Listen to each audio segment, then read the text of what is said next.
नमस्कार। आइए आज हम इस वीडियो के माध्यम से वार्षिक परीक्षा सत्र 2022-23 के लिए पर्यावरण विषय का जो मॉडल प्रश्न पत्र है इसका हम अभ्यास करेंगे। हम देखेंगे कि इसी प्रकार से जो प्रश्न हैं वार्षिक परीक्षा में पूछे जा सकते हैं। तो आइए हम इस मॉडल प्रश्न पत्र का अभ्यास करते हैं। देखिए, आपको सह उत्तर पुस्तिका वार्षिक परीक्षा में इसी प्रकार से प्रदान की जाएगी, जिसमें आपको अपना रोल नंबर, साला का नाम, डाइस कोड, परीक्षा केंद्र का नाम और परीक्षा दिनांक ये आपको अंकित करना है। हम देखेंगे जो प्रश्न पत्र है इसमें पूर्णांक 60 अंक होंगे और कुल प्रश्नों की संख्या 24 दी गई है। तो आइए देखते हैं पर्यावरण विषय का जो मॉडल प्रश्न पत्र तैयार किया गया है वार्षिक परीक्षा के लिए, तो हम इसका अभ्यास करते हैं। इनके जो प्रश्न दिए गए हैं इनके आंसर आप अपनी पाठ्यपुस्तक से खोजकर अपने नोटबुक में नोट डाउन कर सकते हैं और इनका अभ्यास कर सकते हैं। तो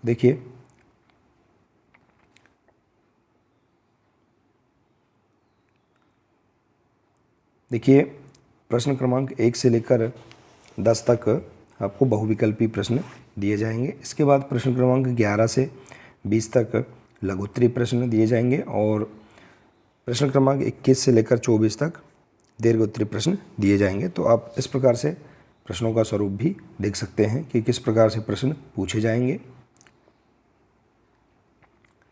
देखिए, पहला प्रश्न है, चींटी एक दूसरे को पहचानती है। 4 विकल्प दिए हैं, इनमें से आपको एक विकल्प पर आपको सही आंसर बताना है। देखिए, तो चींटी एक दूसरे को सूंघकर पहचानती है, तो इसका राइट आंसर हो जाएगा ग नंबर का। इसके बाद देखिए अगला है, रतौंधी रोकने के लिए भोजन में क्या लेना उपयुक्त होगा। तो देखिए, विटामिन ए हमें लेना उपयुक्त होगा, जिसमें गाजर में सबसे ज़्यादा विटामिन ए होता है। तो हम रतौंधी रोकने के लिए गाजर भोजन में लेना उपयुक्त होगा। इसके बाद है, कान का संबंध सुनने से है, तो त्वचा का संबंध किससे है। देखिए, तो यहाँ 4 ऑप्शन दिए हैं, तो त्वचा का संबंध छूने से है। इसके बाद है, कौन सा प्राणी सर्वाहारी है। तो आप देख सकते हैं यहाँ पर जो मनुष्य है यह सर्वाहारी है। इसके बाद है, भोजन करने से पूर्व एवं शौच जाने के पश्चात हमें क्या करना चाहिए। तो देखिए, हाथ पैर धोना चाहिए। इसके बाद अगला प्रश्न, बीज को अंकुरित होने के लिए क्या आवश्यक है। तो देखिए, बीज को अंकुरित होने के लिए हवा, प्रकाश और नमी उपयुक्त सभी। तो यहाँ पर देखिए, यह आंसर उपयुक्त सभी, यह आंसर सही है इसका। इसके बाद है, कपड़े किस ऋतु में जल्दी सूखते हैं।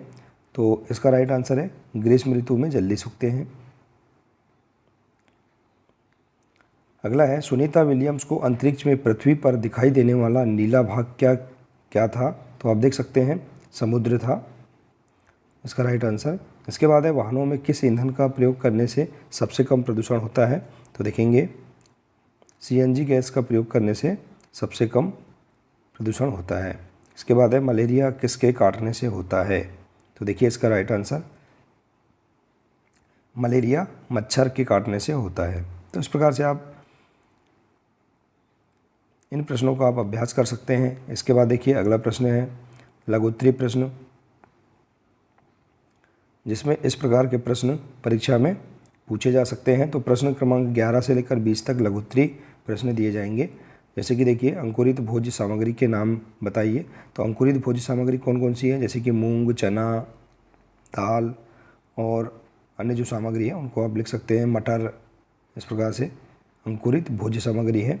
ऐतिहासिक इमारतों से क्या आशय है। तो आप इस प्रश्न का आंसर भी अपनी पाठ्यपुस्तक से देख सकते हैं। इसके बाद है, सफाई में काम आने वाले किन्हीं 3 उपकरणों के नाम लिखिए। तो सफाई में काम आने वाले उपकरण कौन कौन से हैं, झाड़ू और अन्य जो उपकरण हैं देख सकते हैं, डस्टबिन है, फावड़ा है और इस प्रकार से अन्य जो उपकरण हैं उनके नाम आप लिख सकते हैं। इसके बाद अगला प्रश्न है, आपके ज़िले में कौन कौन सी खरीफ व रबी की फसलें बोई जाती हैं। तो उनके नाम आपको लिखना है। तो खरीफ की फसल कौन कौन सी बोई जाती हैं और रबी की कौन कौन सी बोई जाती है, उनके नाम आप यहाँ लिख सकते हैं। इसके बाद है गांव का जीवन एवं शहर के जीवन में कोई 3 अंतर लिखिए। तो देखिए गांव का जीवन और शहर के जीवन में क्या अंतर है उसे आप लिख सकते हैं। जैसे कि गांव में लोग पक्के घरों में रहते हैं, पक्के घरों में नहीं रहते हैं, और शहर में लोग पक्के घरों में रहते हैं। आप देख सकते हैं कि जैसे शहर में घर पास पास में होते हैं और गांव में घर थोड़े दूर दूर होते हैं। तो इस प्रकार से आप यहाँ पर अंतर अपने आधार पर लिख सकते हैं। इसके बाद देखिए जंगल से हमें क्या क्या प्राप्त होता है। तो इसका आंसर आप देख सकते हैं कि जंगल से हमें लकड़ी, जलाऊ लकड़ी, फल, इमारती लकड़ियाँ, औषधियाँ इत्यादि हमें प्राप्त होते हैं। तो इनके नाम आप लिख सकते हैं। इसके बाद है अनाज को कीड़ों से बचाने के लिए कोई 3 उपाय लिखिए। तो अनाज को कीड़ों से बचाने के लिए 3 उपाय कौन कौन से हैं? जैसे कि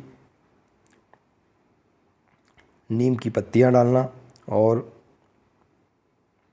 अनाज को धूप में अच्छे से सुखाना, इसके बाद नमी से दूर रखना अनाज को। तो इस प्रकार से आप 3 उपाय बता सकते हैं और अन्य उपाय भी आप लिख सकते हैं। जैसे भूखा मारने से क्या क्या नुकसान होते हैं, अगला प्रश्न है। तो भूखा मारने से क्या क्या नुकसान होते हैं आप लिख सकते हैं। भूखा मारने से जन धन की हानि होती है, जीव जंतु के लिए भोजन की कमी होती है। इस प्रकार से आप लिख सकते हैं यहाँ पर इस प्रश्न का आंसर। अगला प्रश्न है जल संरक्षण के लिए आप कोई 3 घरेलू उपाय लिखिए।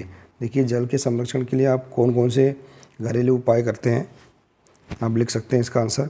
इसके बाद है साफ सफाई का काम करने वाले लोगों के साथ हमें कैसा व्यवहार करना चाहिए। तो आप इसका आंसर देख सकते हैं अपनी पाठ्य पुस्तक से। इसके बाद है अगला प्रश्न दीर्घोत्तरी प्रश्न। देखिए प्रश्न क्रमांक 21 से 24 तक दीर्घोत्तरी प्रश्न दिए जाएंगे, 5-5 अंक के प्रश्न होंगे। तो इन प्रश्नों के आंसर आप अपनी पाठ्यपुस्तक से अपनी नोटबुक में नोट डाउन करके इनके अभ्यास कर सकते हैं। देखिए जैसे कि प्रश्न है मलेरिया रोग कैसे होता है, इसका उपचार एवं रोकथाम के उपाय लिखिए। अगला प्रश्न है मानव निर्मित स्रोत एवं प्राकृतिक जल स्रोतों के नाम लिखिए। इसके बाद है ईंधन बचत के लिए सामूहिक वाहन का उपयोग किया जा सकता है और क्यों। अगला प्रश्न खनिज से आप क्या समझते हैं, 4 खनिजों के नाम तथा किस जिले में पाए जाते हैं लिखिए। तो इस प्रकार से देखिए आप यहाँ पर बहुत ही सरल तरीके से इस मॉडल प्रश्न पत्र का आप अभ्यास कर सकते हैं अपनी पाठ्य पुस्तक से और इसकी नोट्स भी तैयार करके वार्षिक परीक्षा की तैयारी बहुत ही बेहतर तरीके से आप कर सकते हैं। तो आशा है कि आपको यह वीडियो बहुत ही अच्छा लगा होगा। यदि वीडियो अच्छा लगा हो तो प्लीज़ इसे अधिक से अधिक शेयर करें, वीडियो को लाइक करें और इसी प्रकार की महत्वपूर्ण जानकारी प्राप्त करने के लिए आप हमारे इस चैनल से जुड़े रहिए। मिलते हैं इसी प्रकार से अगले नए वीडियो के साथ। नमस्कार।